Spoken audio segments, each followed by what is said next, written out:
Welcome to Q&A practice. We'll start out with defense attorney. Ready? Here we go.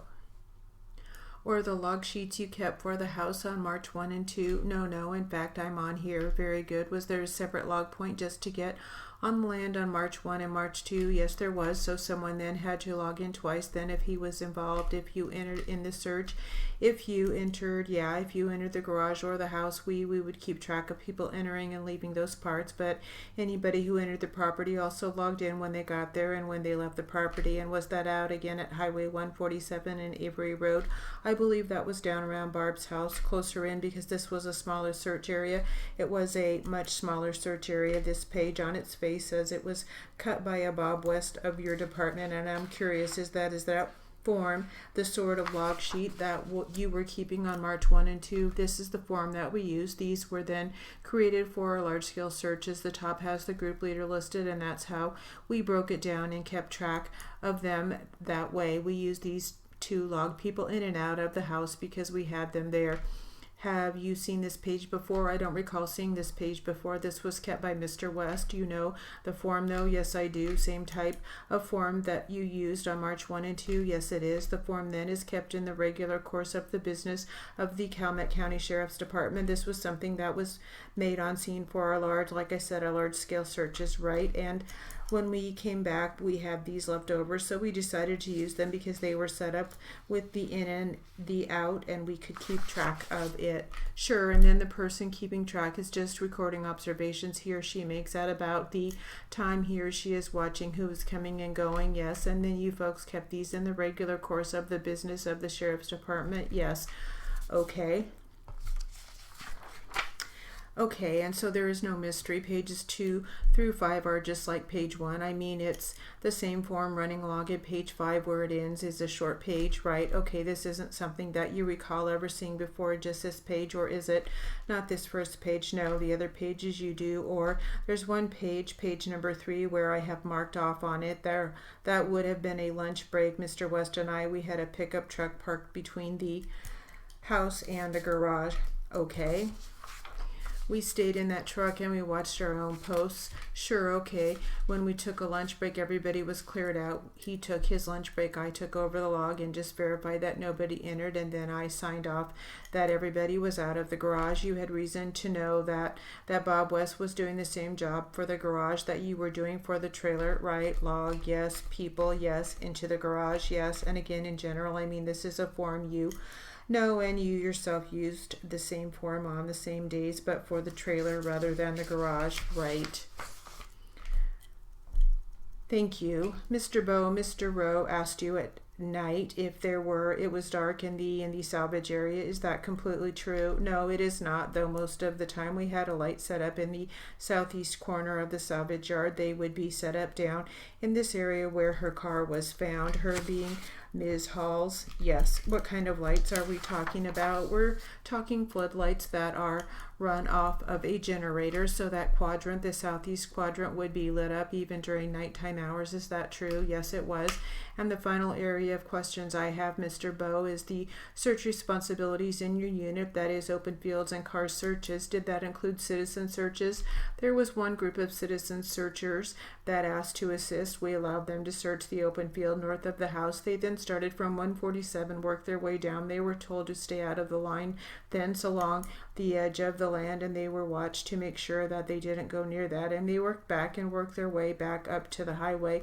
They never entered the 40-acre area, right? I believe they had 2 people that came into the property, and that was the only part they had inside the property. Now, within the 40-acre area, those who have been part of screening cars, did those include non-sworn law enforcement people? Yes, they did. And did those people then have any special training to your knowledge in evidence collection or in the evidence process? No, they did not. Now, the officers who searched the inside, that is, those that Mr. Fass and Mr. Weig had responsibility for, was it your understanding that those folks had a higher level of expertise? The people that they were using were evidence techs, which means that they have been just trained to preserve and gather evidence, all right? So a different kind of expertise than a volunteer firefighter. Is that right?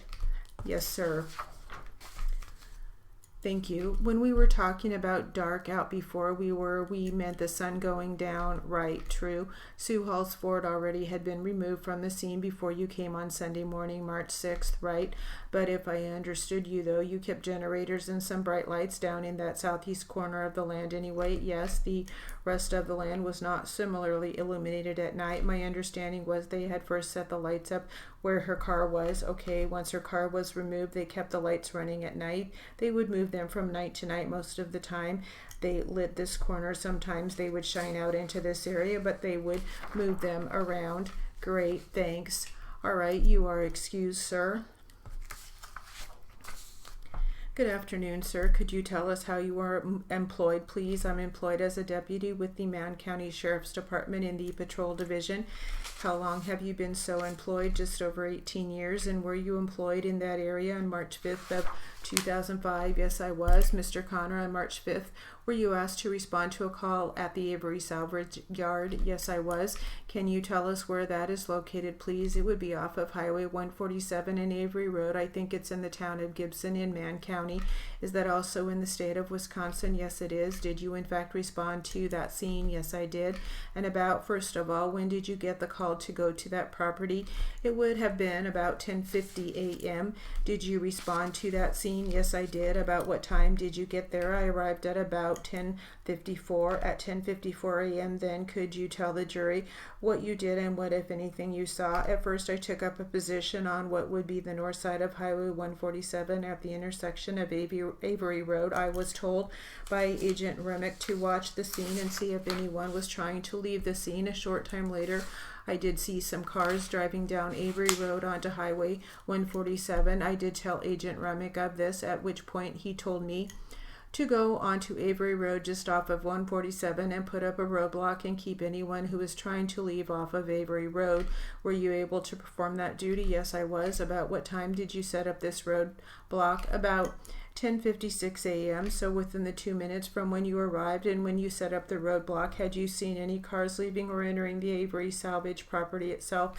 There were none that entered. I think there were 2 that had left. All right, at 10:56 then, could you tell the jury what you did?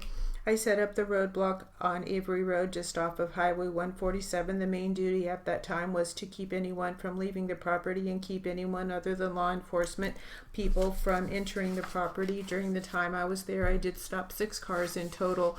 6 cars entering or leaving. They would have been leaving the property. All right. And at that time, at least at that early stage, did you yourself know what was happening? In other words, did you know what the purpose of the call was? Not really. Agent Remick did have some information that there was a person or persons on the property and they had possibly found the car owned by Sioux Hall. All right, Mr. Connor, the road, Avery Road itself, can you describe that for the jury? It's a small town road. I think it's paved. It runs just south off of Highway 147, runs back to the Avery property. It's a small 2-lane road. There's also some large LP gas tanks just off of Avery Road. I think they use it as a filling station for trucks. All right, Agent Connor, to your knowledge, were you the first law enforcement officer of any county to arrive at that scene? Yes, I was. Did you see any other law enforcement officers arrive at that location? A short time later, probably within a couple of minutes of my arrival, Sergeant Orth of our department arrived, followed shortly thereafter, probably by a minute or 2 by Agent Herman, and he was followed almost immediately by Agent Remick. All right, the location that you were stationed at, how far is that from the Avery Salvage property itself? In other words, the 40-acre salvage yard, if you know. I'm not real sure how far up the property comes to Highway 147. However, based upon like where the office area would be and the homes, I was probably, I'm going to just guess, a quarter of a mile. All right, you said Sergeant Orth would have been the second to arrive, is that right? Yes. Would he have been the first person to actually drive into the property itself? Yes, he would have. And you didn't do that? No, I did not. You stayed on the highway. I stayed up at that position until I was relieved by Detective Hess at about 2:02 p.m. All right, you said after Sergeant Orth and Agent Herman and then Agent Remick arrived, did you see any other law enforcement presence? There was other people coming at other times. I recall yourself being there later. Agent Weig, I think his name is, with your department came by. Assistant District Attorney Bach from our District Attorney's office came. So there was, I think your sheriff from this county came. Agent Greg Sharp All right, let me just stop you there. The Calumet presence, that is Calumet County Sheriff's staff. Do you know about how long after Agent Remick got there that they got to that location?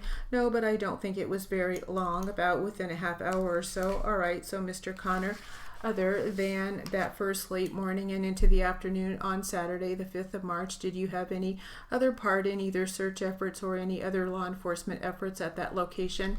I was not involved in any search efforts after I was relieved by Sergeant Hess. I did go back to Man. I was told to pick up some supplies and bring them back. I got back on scene at about 3:23 p.m. to drop off the items. I left about 20 minutes later.